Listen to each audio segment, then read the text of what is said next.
টানা বর্ষণে বিপর্যস্ত চট্টগ্রামে জনজীবন। কাজে বের হওয়া মানুষের ভোগান্তি চরমে। বিরামহীন বৃষ্টির কারণে দেখা দিয়েছে পাহাড় ধসের শঙ্কা। প্রশাসন মাইকিং করলেও সরতে নারাজ ঝুঁকিপূর্ণভাবে বসবাসকারীরা। পরবর্তী 24 ঘন্টাও ভারী বর্ষণের পূর্বাভাস দিয়েছে আবহাওয়া অধিদপ্তর। শ্রীলঙ্কা আবারও রপ্তানিতে শীর্ষে।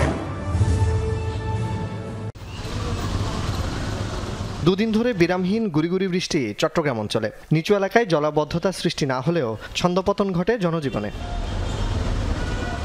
শনিবারও সকাল থেকে টানা বৃষ্টিতে দেখা দেয় গণপরিবহন সংকট। কর্মস্থলে যেতে ভোগান্তিতে পড়েন সাধারণ মানুষ। বৃষ্টিতে দুইবার ভিজছি, পরে গিয়ে রেইনকোটটা কালেক্ট করে দেন পরে আবার বেরিয়েছি। টানা বর্ষণটা আবার শুরু হওয়ার কারণে আমরা অতিশয় কষ্ট পাচ্ছি, যারা অফিস আদালতে যাচ্ছে বিশেষ করে ওরা। সকাল থেকে বৃষ্টি, কাজে ব্যাঘাত ঘটছে, রাস্তাঘাট ভালো নাই, আসা যাওয়া অনেক কষ্ট। সবচেয়ে বেশি ভোগান্তিতে পড়েন খেটে খাওয়া শ্রমজীবী মানুষ। বৈরী আবহাওয়ার কারণে কমেছে তাদের আয় উপার্জন। যখন বৃষ্টি একটু কমে তখন আবার লোকজন বাড়ে, হয়তো লোকজন মানে বেশি বৃষ্টি হলে টোটালে বাইরে না, তখন ভাড়া কমে যায় আর কি। যাত্রী হচ্ছে না বৃষ্টির কারণে, অনেক সময় যাত্রী বাসা থেকে বাইরে হচ্ছে না, অফিস আদালতে যাইতেও কষ্ট হচ্ছে। বৃষ্টির মধ্যে তো মনে করেন বাড়া তো আমরা তো এরকম পাই না, ইনকাম তো থাকেই না। ইনকামের কি থাকবে? মানুষ রোডে বৃষ্টির মানুষ বাইরে বাইরে স্কুলই তো বন্ধ হয়ে যায়, কাকটার মতো রোডে খালি গাড়ি করা লাগে, এতে খালি ঘুরতে এখন। বর্ষা মৌসুমে চট্টগ্রামে পাহাড় ধস প্রতি বছরের নিয়মিত ঘটনা। টানা বর্ষণের কারণে এবারও দেখা দিয়েছে দুর্ঘটনার শঙ্কা। পাহাড়ের পাদদেশে ঝুঁকিপূর্ণভাবে বসবাসকারীদের নিরাপদ আশ্রয়ে সরে যেতে প্রশাসন কিছুদিন পর পর মাইকিং করলেও পুনর্বাসন ছাড়া সরতে নারাজ বসবাসকারীরা। পাহাড়ের নিচে ঝুঁকিপূর্ণভাবে বসবাস করছেন, পাহাড় ধস হলে আপনাদের জান মালের ব্যাপক ক্ষতি হতে পারে।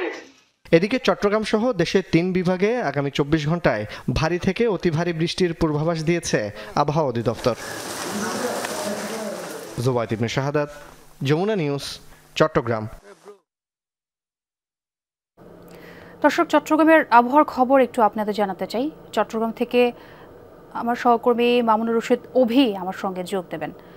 অভি, শুনতে পাচ্ছেন নিশ্চয়ই আমাকে? আপনার কাছ থেকে একটু জানতে চাই, এখনো কি সেখানে বৃষ্টি হচ্ছে কিনা, এবং মাইকিং তো করা হয়েছে, পাহাড় ধসে যে ঝুঁকিপূর্ণ এলাকাগুলোর কথা বলা হয়েছে সেগুলো থেকে বাসিন্দারা কি সরতে শুরু করেছে কিনা একটু জানাবেন আমাদের, কি তথ্য আছে?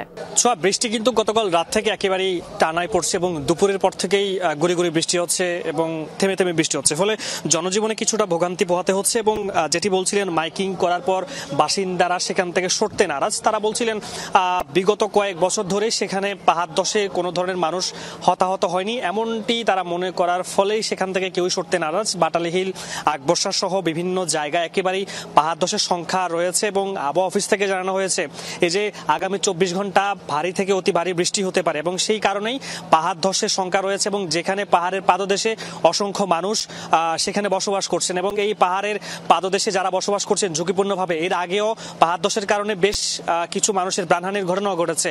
এই বিষয়গুলো মাথা নিয়ে কিন্তু জেলা প্রশাসন মাইকিং করছে, তাদেরকে দ্রুত সময়ের মধ্যে সরিয়ে নেওয়ার চেষ্টা করছে, যদিও তারা আসলে সরতে নারাজ। এবং আপনি জানেন 3 নম্বর সতর্কতা সংকেত চলছে এবং বলছিলেন যে সমস্ত গভীর সাগরেই মাছ ধরার যে সমস্ত সাগর নৌকা ট্রলার গুলো রয়েছে সেগুলো একেবারে উপকূলে নিয়ে আসা হয়েছে, যাতে কোনো ধরনের হতাহতের বা কোনো ধরনের দুর্ঘটনা যাতে না ঘটে। এবং জেলা প্রশাসন থেকে সর্বোচ্চ চেষ্টা করা হচ্ছে তাদেরকে যাতে নিরাপদ স্থানে সরিয়ে নিতে, এবং যদিও তারা আসলে সরতে নারাজ যেমনটি বলা হচ্ছে। ছোঁয়া, ধন্যবাদ অভি সেই খবর আমাদের জানানোর জন্য।